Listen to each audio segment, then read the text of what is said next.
زندگی میں ایک ایسے شخص کا ہونا بہت ضروری ہے جس کو دل کا حال سنانے کے لیے لفظوں کی ضرورت نہ پڑے۔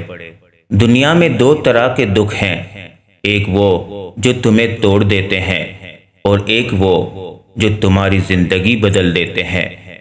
جو لوگ اپنی دعاؤں میں دوسروں کو شامل کرتے ہیں، خوشیاں سب سے پہلے ان کے دروازے پر دستک دیتی ہے۔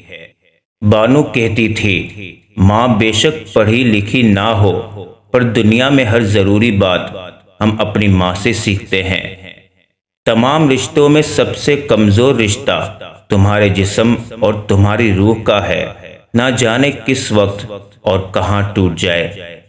کسی کی بدتمیزی سے مت گھبرائیں، وہ بس اپنا تعارف کرواتے ہیں۔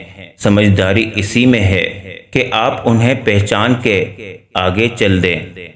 انسان ہر چیز کے بغیر رہ سکتا ہے، لیکن انسان اپنے دکھ اللہ کو بتائے بنا نہیں رہ سکتا، کیونکہ اللہ ہی تو سکون عطا کرتا ہے۔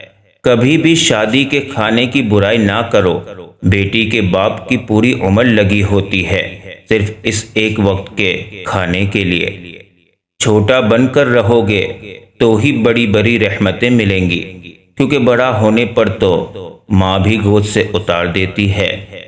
اپنی زبان سے نکلے الفاظ کی ذمہ داری تو ہم لے سکتے ہیں، لیکن سمجھنے والے کی سوچ کی ذمہ داری کسی طور پر نہیں لی جا سکتی۔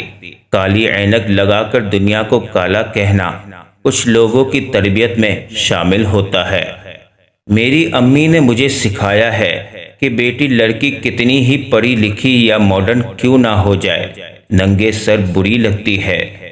اپنے خلاف باتیں سن کر حوصلہ نہ ہارو، شور کھلاری نہیں، تماشائی کیا کرتے ہیں۔ ہر کسی کو صفائی نہ دیں، آپ انسان ہیں، جھاڑو نہیں۔ لوگوں کو جج کرنا چھوڑ دو، تم نہیں جانتے کوئی اپنے اندر کیسی جنگ لڑ رہا ہے۔